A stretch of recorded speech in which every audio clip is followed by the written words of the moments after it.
Ji, different parts of transformer.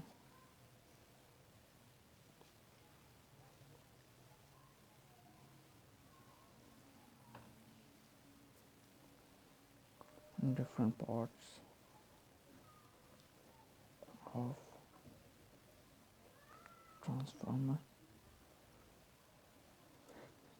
जी, कौन कौन से पार्ट्स को कंबाइन करके हमारे पास एक ट्रांसफार्मर बनता है, प्रैक्टिकल ट्रांसफार्मर।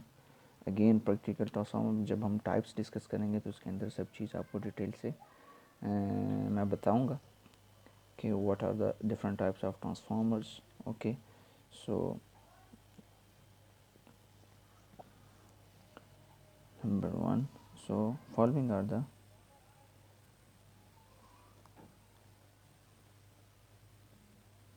various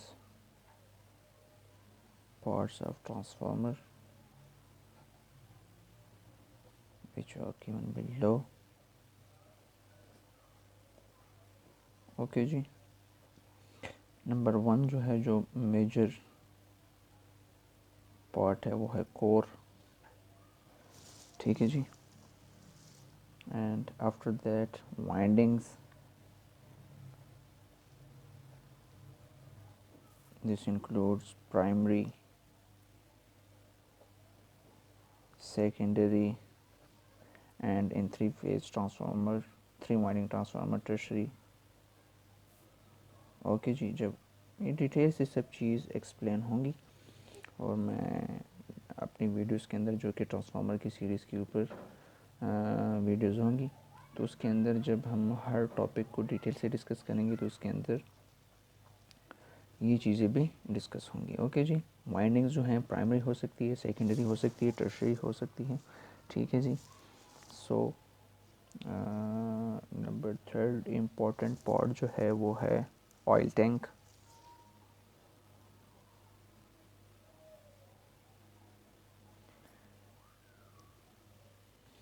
ठीक है जी, ये सब चीज़ डिटेल से डिस्कस होंगी। नंबर 4 जो है कंजर्वेटर है।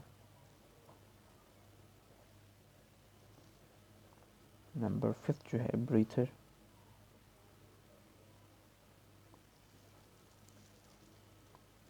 ओके जी, number 6 cooling arrangements.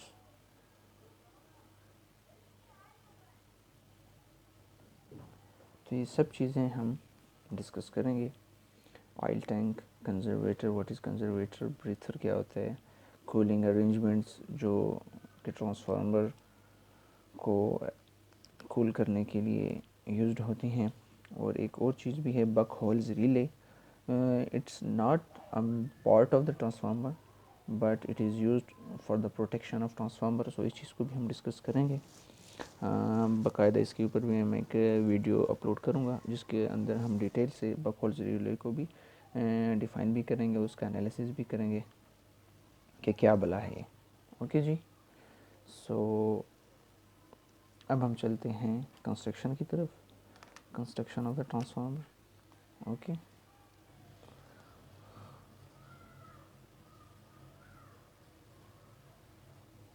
Construction of transformer. Okay ji,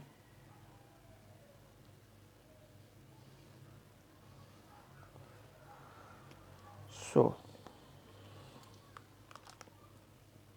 now for constructing the transformer,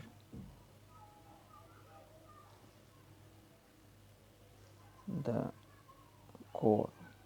ठीक है जी, the core of a transformer is used, which is usually made up of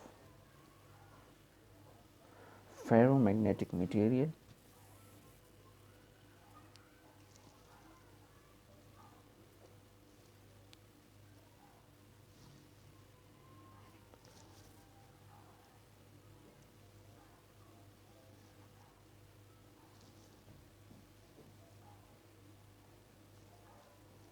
okay जी। So ferromagnetic materials कौन से हैं, इसके ऊपर भी मैंने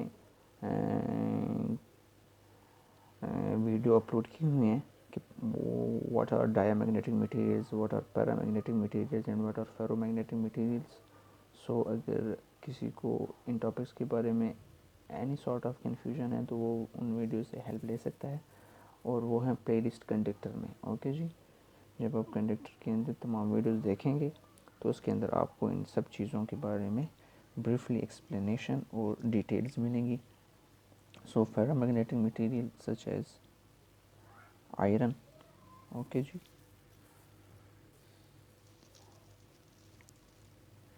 और silicon, steel, having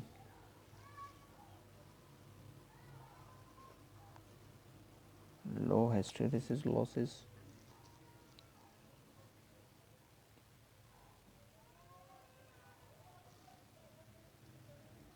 and high permeability।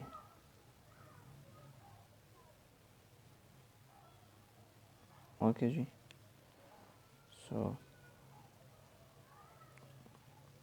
इन चीज़ों को भी मैंने डिटेल से डिस्कस किया हुआ है, और फर्दर जब हम जनरेटर्स को डिस्कस करेंगे और मोटर्स को, मशीन्स को हम डिस्कस करेंगे तो उसके अंदर भी इन चीज़ों के बारे में डिटेल से मैं आपको डिफ़ाइन करूँगा कि what are hysteresis losses, what is permeability.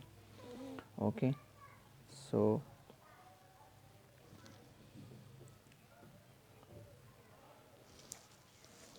सबसे पहले जो हमें ट्रांसफार्मर को बनाने के लिए जो चीज़ ज़रूरत होती है वो है कोर। ओके।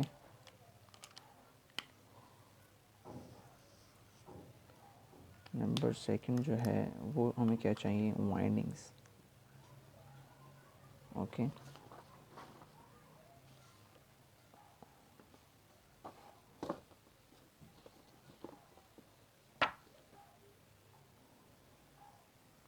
सो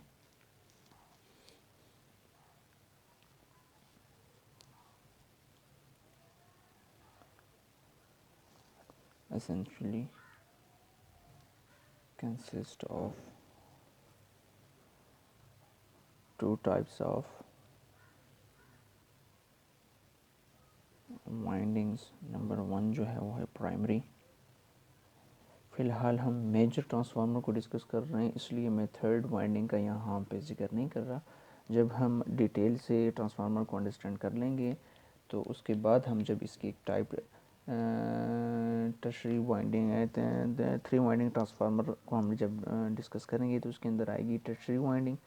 सो उस वक्त तक हम यूज़ कर रहे हैं ओनली प्राइमरी एंड सेकेंडरी और two winding transformers. Okay.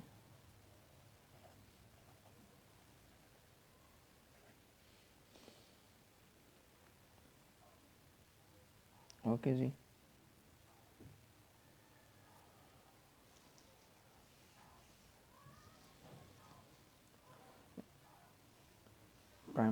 Primary winding and secondary winding.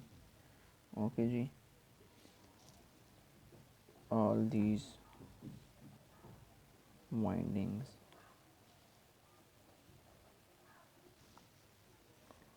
are wound on a commercial laminated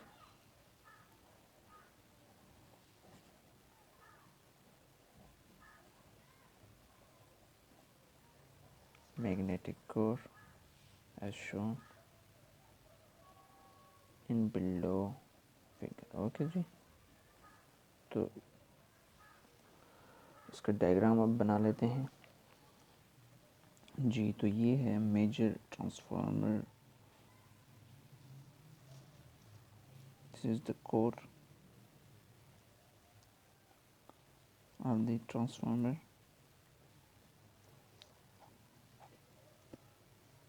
okay जी। Thus, from above figure, it is clear that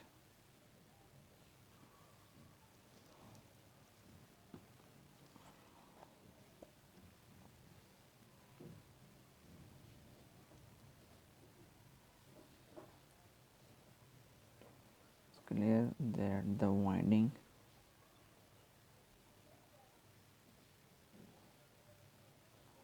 which is connected to the AC source is known as primary winding.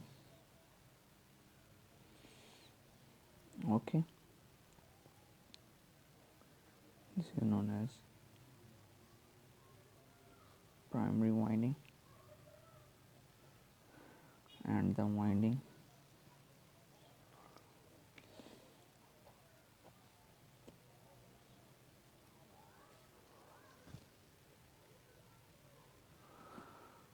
which is connected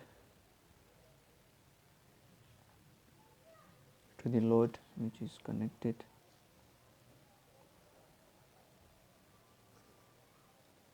to the load through which AC power is delivered to the circuit,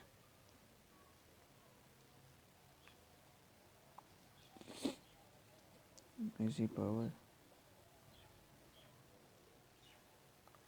delivered to the circuit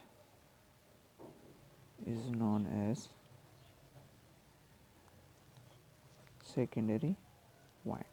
So this winding is known as secondary winding जी. तो IP or I1 is the primary winding current. Okay ji. IS or I2 is the secondary winding current. Okay. NP or N1 is the number of turns of primary winding. ठीक है. और NS और N2 जो हैं वो है number of turns of secondary winding. ठीक है जी. V1 और VP जो है वो है voltage on primary side of the transformer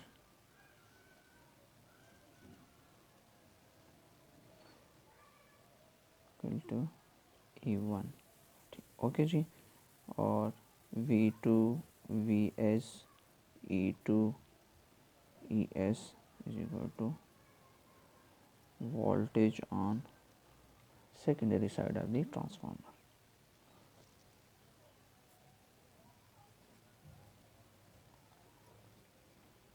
Side of the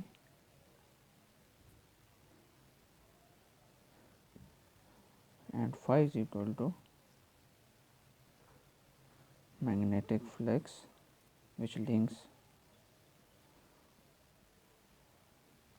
both windings. Okay ji.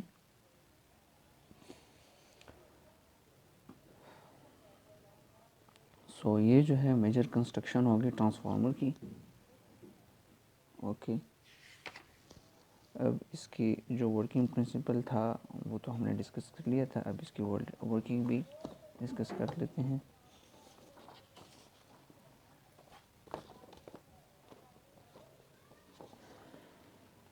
Okay जी. Now working of the transformer.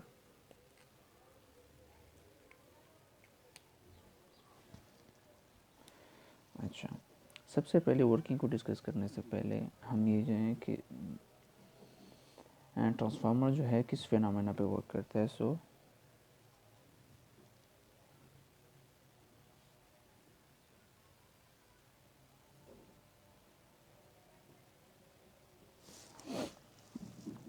Working phenomena जो है इसका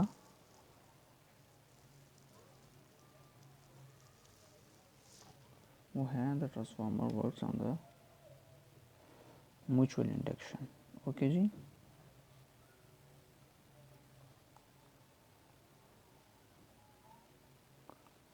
works on mutual induction phenomena। Okay जी, so working of the transformer. So one alternating current, जब हमारे पास transformer को alternating current on primary side supply किया जाता है, so when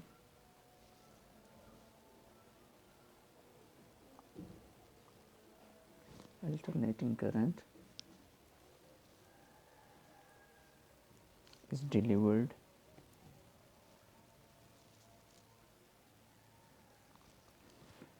delivered to the primary winding, is delivered to the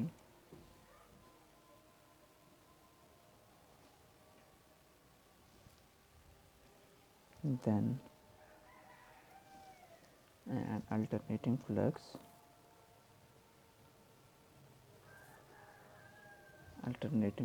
is set up in the magnetic core। okay, now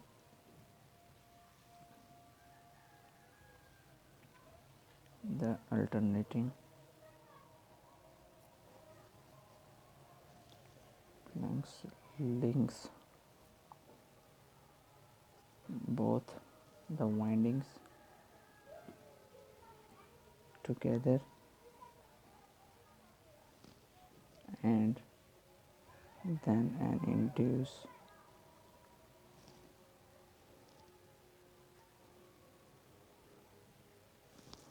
EMFs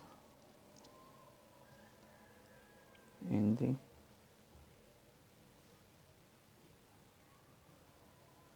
primary and secondary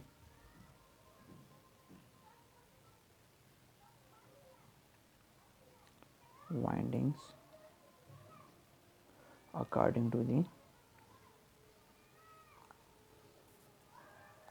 Faraday's law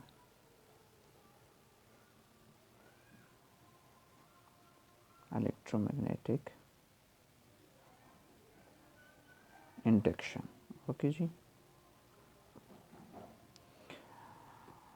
अच्छा वो कैसे कि भाई जैसे मैंने डिटेल से अल्टरनेटिंग करंट और उसकी टाइप्स को भी ब्रीफली हमने डिस्कस किया हुआ है अपने टॉपिक्स के अंदर।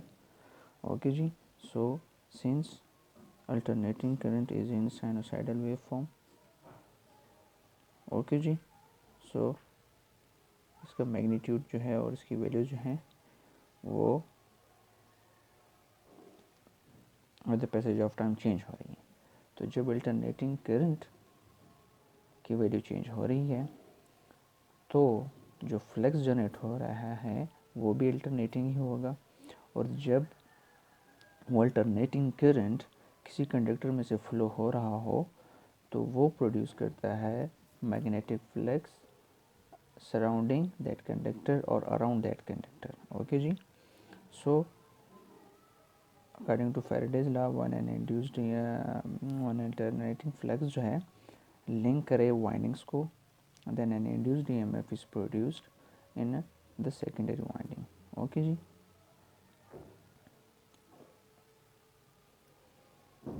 जैसे हमने उसको डिस्कस किया था फैराडेज लॉ के अंदर।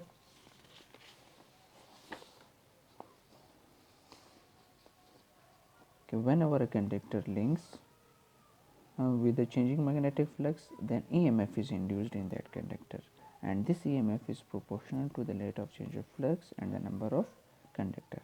तो जब यहाँ पे अल्टरनेटिंग करंट लिंक हुआ विद द कंडक्टर, उसने मैग्नेटिक फ्लक्स जनरेट किया और यही मैग्नेटिक फ्लक्स उसने क्या जनरेट कर दिया, EMF उस कंडक्टर के अंदर। जी, तो अब हम इसकी ट्रांसफार्मर की वर्किंग को जो है according to the diagram explain करने की कोशिश करता हूँ मैं, ताकि आपको हर एस्पेक्ट से ट्रांसफार्मर की वर्किंग समझ में आ जाए। जी, तो ये है बेसिक ट्रांसफार्मर का डायग्राम, जिसके अंदर हमने पहले ही डिस्कस कर दिया कि this is the primary winding of the transformer, this is the secondary winding of the transformer, this is the ferromagnetic core, ferromagnetic material.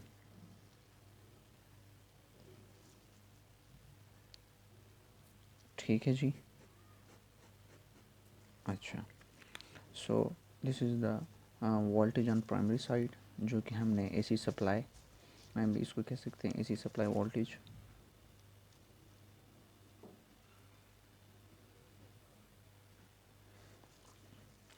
अच्छा, सो जब हमने प्राइमरी वाइंडिंग को कनेक्ट किया विद एन एसी सप्लाई, तो इसमें से करंट फ्लो होना शुरू हो गया I1, and we know that when current flows through a conductor, then it produces magnetic flux or field surrounding that conductor. So इसने प्रोड्यूस कर दिया मैग्नेटिक फ्लक्स फाई।